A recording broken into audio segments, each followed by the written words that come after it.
Welcome to the Confident Dollar Podcast, where we are seeking to bring confidence and organization to your financial life. Welcome back to the Confident Dollar Podcast.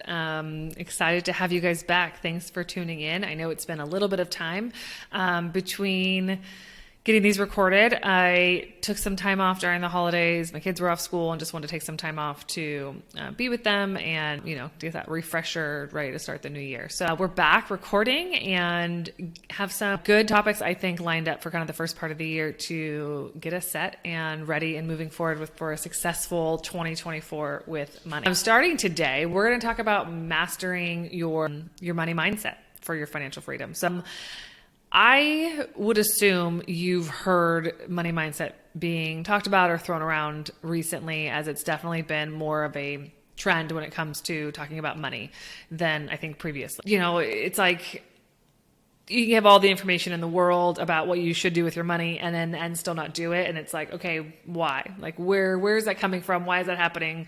I have the knowledge. Why can't I actually pull the trigger and get this done and get my finances in order? Well, it's because we all have a mindset around money, predisposition, belief system about money and how it affects us and how we relate to it. So it's become this new thing lately that I've seen a lot more is addressing your money mindset and figuring out how do you relate to money? What do you believe about money? What do you believe about yourself and relationship with money? In order to understand how to actually be more successful with managing your money and meet your long-term goals.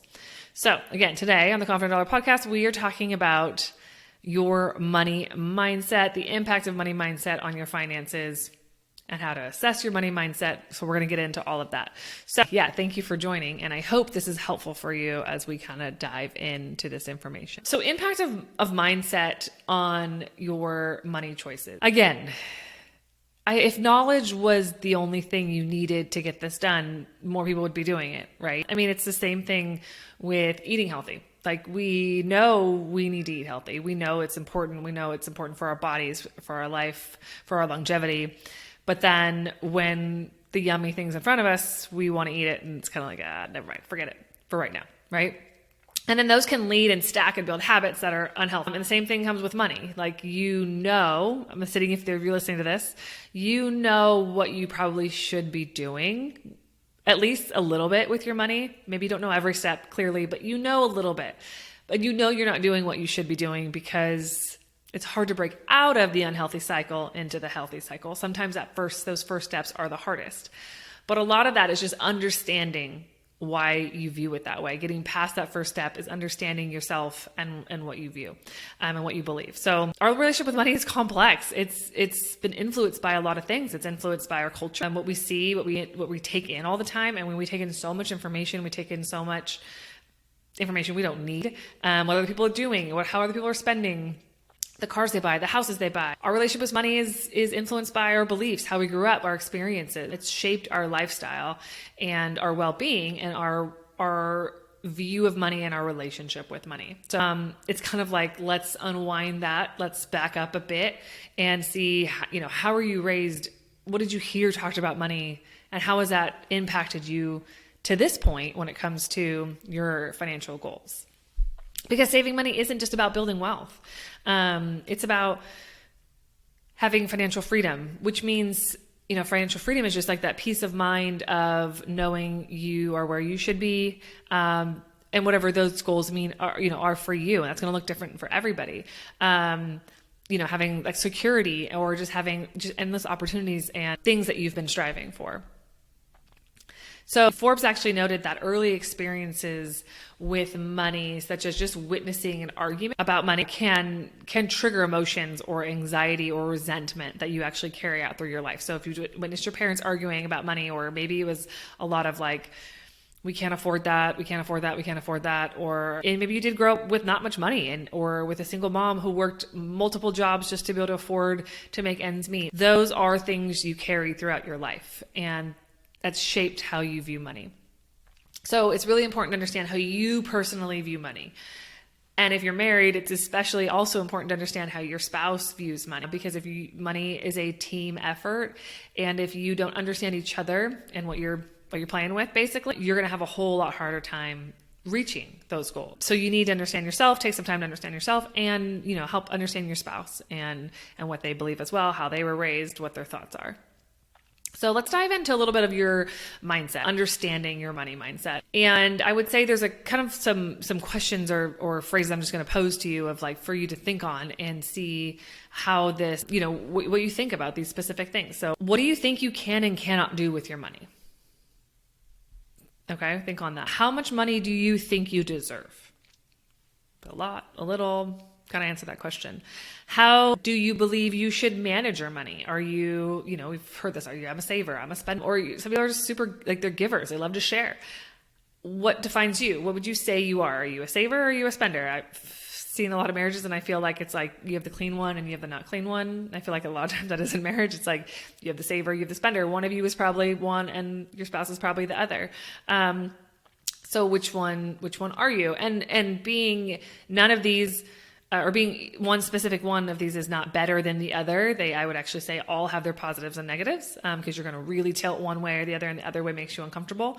But understanding where you land there is an important thing to know. How do you believe you should manage your debt? What is your ability to grow your wealth? Do you think you have that ability? Do you think you deserve it? Do you think you can do it? And what is your overall financial confidence when it comes to you managing your money? So they're kind of good places to start and think through when it comes to kind of trying to understand yourself and your money mindset. The other thing I would say, kind of the two groups of people, and this isn't just with money, this is outside of money as well, is there's two different mindsets that you can have in life, right? And you've probably heard it, so this is not going to be a surprise, but you're going to have a scarcity mindset mentality, or you're going to have a abundance mentality. So again, which one are you? Which one do you lean towards? And maybe specifically, this is different depending on what subject you're talking about. So when it comes to money, which one do you specifically lean toward? And again, neither of these, I would say scarcity is going to obviously trend more negative most of the time, but it doesn't mean that abundance doesn't have a few drawbacks you need to be careful of as well. So there are, again, some positives to both and negatives, or a lot of positives to both. Positives to the abundance mindset specifically. There are still some positives to scarcity mindset too. It doesn't necessarily mean it's completely all negative. So that's something to be aware of. If you're one or the other, it doesn't mean everything's bad if you're so negative if you're a scarcity mindset, but you're going to struggle thinking through some things when it comes to money. So you need to understand, where do you fit when it comes to abundance or scarcity? So scarcity being money is lacking. You believe in hindered growth. You don't think you deserve things. You're gonna have a hard time getting things, and you just don't think there's that much money.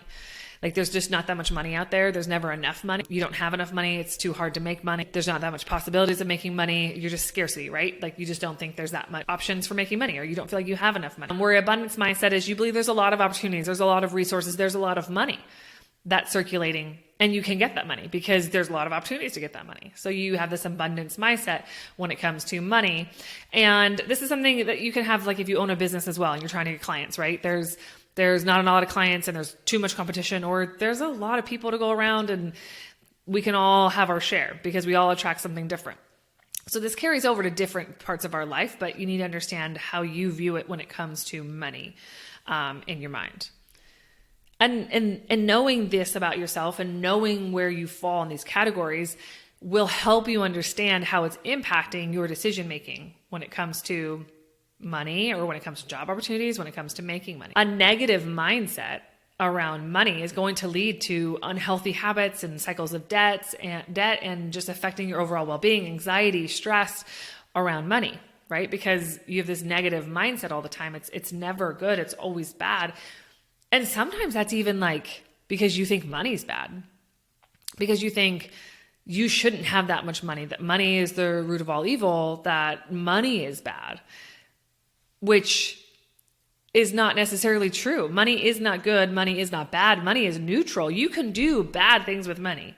And money and the love of money will absolutely affect your life. But money is actually a neutral tool. So I just want to make that point too, because I do think there's people that are stuck in a cycle of money that they feel like it's negative about money because they've kind of grown up in this way of thinking that money is actually bad and too much money is bad. And that's not true. That is not true. Money is neutral. You can do good things with money, and you can do great things with a lot of money, and you can do bad things with a lot of money. but money in and of itself is not bad. So see how that negative mindset could really affect you. If that's what you believe and that's what you thought, you'd actually be self-limiting because you don't even want to get to a point where you have a lot of money because you think it's bad and it's going to corrupt you and it's going to corrupt your kids and it's going to corrupt everyone around you. So do you have a negative mindset about money? Or do you have a positive mindset about money? Do you have a positive mindset that thinks you can learn from your mistakes, that you can change how you view money, that you see potential growth opportunities and you're aware of the opportunities that come with money and being financially sound? So do you have that positive outlook about money? So we've gone through a few so far. Go through those questions. Are you scarcity? Are you abundance mindset? Are you positive? Or are you negative when it comes to money? Again, if you overly trend all positive, you're going to also have some issues you have to work through too. So it doesn't mean you're the better person in this. If you're listening to this, you're better off. You're going to be better off in certain areas, but you're going to have some things you also have to work through. Just like if you're scarcity and negative, there are things that you are actually probably really good at. And I'm going to assume it's going to be saving, that you're a good saver, but you are going to have to work through some things to get, come back towards that middle a little bit. So here's a few more good questions to ask about money. Okay. So we're working through where you land, and you're going to be on the spectrum somewhere, one or the other. You might not be, all the way this way or all the way that way. So here's some questions to ask yourself. What influences your belief about money the most?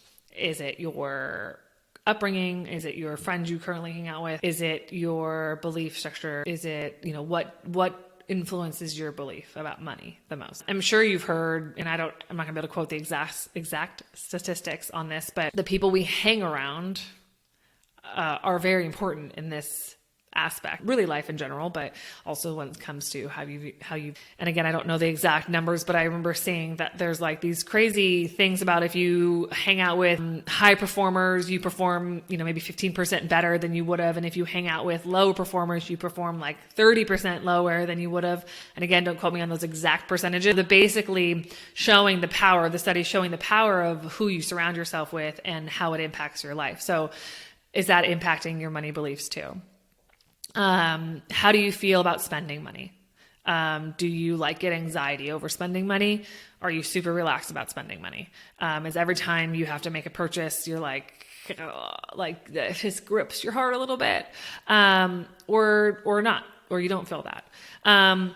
Do you feel like money boosts your self-esteem or causes feelings of insecurity?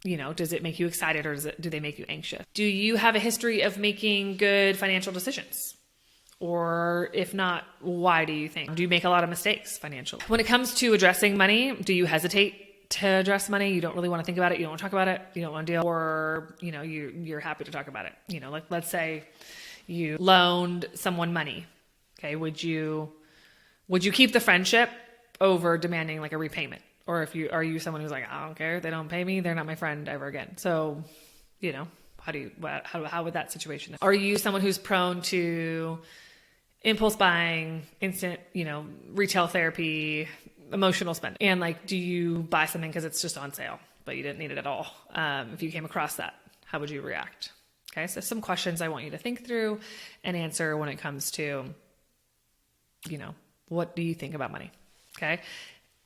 Hopefully kind of trying to think through some of these things, you're starting to see the trends of where you fall and what you believe about money. So these are going to how you view this, how you view money in these capacities are going to really shape a lot of your money decisions. And it's going to, in one way or the other, cause some barriers when it comes to saving money. Okay. So we're oversavers, we're overspenders, we're undersaving, we're somewhere right in those realms. And there's psychological traits that are really going to possibly hold you back, that are going to come from your money mindset. So they stem from your money mindset. Your money mindset is setting the foundation basically for these traits that you might have one or all or a few of these things that you struggle with. Okay. So as I talk through these, I want you to kind of star the ones you're like, yeah, that's hard for me. Okay. First one, instant gratification. Are you someone that struggles with instant gratification? I decided I want that and I'm going to buy it now. I like that top and I'm immediately ordering it, or, whatever it might be, right? Are you someone that's like, it's instant gratification or nothing? You go into the month not even knowing what you're going to spend your money on, because it really depends on what you come across. Okay. That is one. Next one, FOMO. Do you struggle with FOMO? You did set goals for saving. You do know what you want to do, and you're not necessarily instant gratification, but like all your friends are going out or all your friends are going on a trip and you really want to join. It is not in your budget and you can't afford it, but you're not going to miss out on it because everyone's going. FOMO. Does that one affect you? The next one, I would say, it affects most people, is lifestyle inflation. And this is a mix between two different things. So lifestyle inflation is where as you make more money, you spend more money. And so you never really actually get to be in a better place. You're still paycheck to paycheck, even though you make a ton of money. And that is actually really common. There are very wealthy people who make a lot of money every year who are still paycheck to paycheck because they have not addressed lifestyle inflation.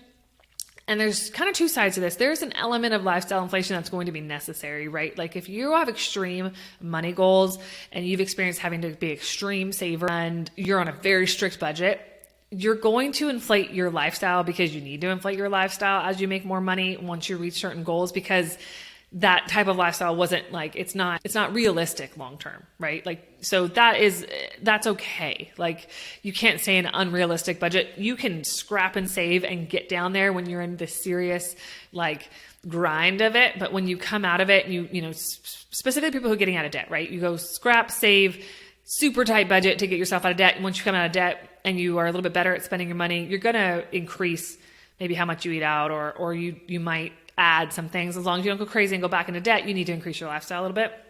That's totally fine. But the other one is you don't even know really what you spend. And just as you make more money, it's like, cool, well, because I want this lifestyle, so I'm going to keep adding this. And so that can really affect a lot of people because you make more money and you don't actually get anywhere. You don't have anything to show for the fact that you make more money because your lifestyle is inflated so much, mostly because you just care about how it looks to the outside. So that's going to be an issue. And then procrastination. Last one to talk about would just be procrastination. Are you someone that just is like, I don't know, I'll do it later. I'm not ready to start yet. I don't want to start yet. You just put it off. You don't want to deal with it. It's too much to think about. So you just procrastinate to a later time. Which one of those, or which ones of those, do you feel like you struggle with more than the other? And then it's like figuring out, okay, how do you break free from those? What are ways that like, you struggle with these things, but how do you get out of that? Okay. If I know I'm scarcity mindset who loves to save and spending makes me nervous, so how do I adjust my mindset to change how I view money, right? It's going to be a few things you're going to have to do. It's not an overnight change, but it's just knowing that about yourself so you can frame the decision through that lens of, am I just being, here's the decision I'm trying to make about a job. Am I just thinking I can't do this because I'm just limited beliefs about myself, or am I being realistic because this is not what I'm cut out to do? I don't want to do it, right? So it's just being able to run those decisions through that lens of understanding where you're starting from. So I would say there's a few tips for just especially those last few things we just talked about that stem from your money mindset. How do you kind of break through some of those? So one, your instant gratification, if that's you need to figure out how to tie your hands up, sit on your hands, basically, like the kid in school who keeps hitting, and delay your gratification. Okay, you want something and you want something, but you've set a rule for yourself that you were going to wait 2 weeks. Man, that sounds like a really long time for some of you. I'm going to wait 2 weeks to not buy that. And I'm talking not a car, okay? I'm talking something small. I don't know, piece of clothing you want or something, pair of shoes. I'm going to wait a couple weeks and I'm going to sit on it and I'll make sure I really want them. And maybe you're going to wait longer. You're actually going to save for it first. You're going to practice saying no to yourself, even with small things, and build in the discipline of delaying the gratification. That is a discipline. And disciplines take practicing the muscle. You're not just going to be good at it. It's not just going to flip overnight. You are going to have to practice it and build in that discipline. Okay. So if you are someone that struggles with instant gratification, I want you to focus on that. And you are going to set rules around, I don't get to buy it because I just saw it and now I want it. I'm going to walk out of the store. I'm walking out of the store. I am not buying this. And if tomorrow, I feel like this is a clothing thing, right? Tomorrow I'm no, I did actually really want that. Then you can go back in the next couple of days and get it, but don't buy it on impulse. wait with everything and practice. You don't have to stay that way forever. You'll start to learn what you can buy on impulse and what you can wait for, right? You'll be able to start to decipher. But I think when you struggle with that, you're going to have to go a little hardcore and go all in on delaying it to practice that muscle. And the next thing I want you to do is I want you to start smart savings goals. So you need to have good goals that you are going to try to reach. And these goals need to be like achievable and break them up into smaller goals. Like don't set, so that's where they're attainable, realistic, part of that acronym, but even maybe shift it down a little bit smaller. Like I want you to start a little bit smaller in reaching those goals. Okay. And set really clear goals for yourself. And then you're going to need to create a budget. That's just reality. Okay. I know, I'm sorry. And no one wants to hear everyone wants a way around that. You're not going to get a way around that. You need to know your cash flow.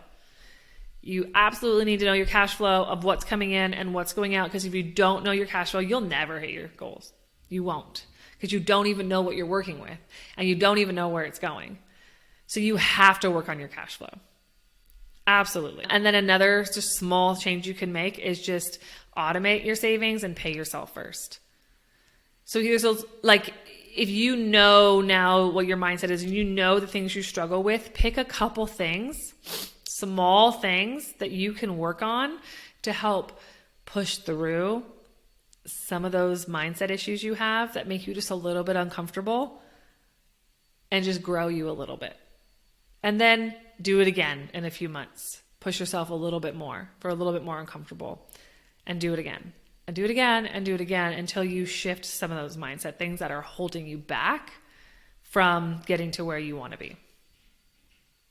I hope that's helpful. I know there's a lot of feelings, a lot of thinking about yourself, which some people aren't comfortable doing. It's new. But if it is helpful, I would love to hear how you were able to kind of understand yourself more and make better goals now that you know yourself better. So, I'd love to hear how you implemented some of this into your daily life, and challenge yourself in certain ways. And always remember that if it's something a lot of this is stuff that's helpful to have accountability with and someone to talk things through. And that is all part of how I work with my clients. It is important to understand this part of yourself. And again, your spouse, if you're working with someone else with your money, because it is going to helping break down some of these barriers is going to empower you and take you to new levels that you just didn't think you'd get to because you were stuck in that mindset. So again, hope it was helpful, and I look forward to hearing how you're able to implement it. And I hope you all have a good day, and we'll see you at the next Confident Dollar podcast episode. Lauren Gage is a registered representative with and securities offered through LPL Financial, member FINRA SIPC. The opinions voiced in this podcast are for general information only and are not intended to provide specific advice or recommendations for any individual. To determine which strategies or investments may be suitable for you, consult the appropriate qualified professional prior to making a decision. Individual tax and legal matters should be discussed with your tax or legal professional. Economic forecasts set forth may not develop as predicted, and there can be no guarantee that strategies promoted will be successful. All performance referenced is historical and is no guarantee of future results. All indices are unmanaged and may not be invested into directly. There is no assurance that the techniques and strategies discussed are suitable for all investors or will yield positive outcomes. The purchase of certain securities may be required to affect some of the strategies. Investing involves risk, including loss of principal.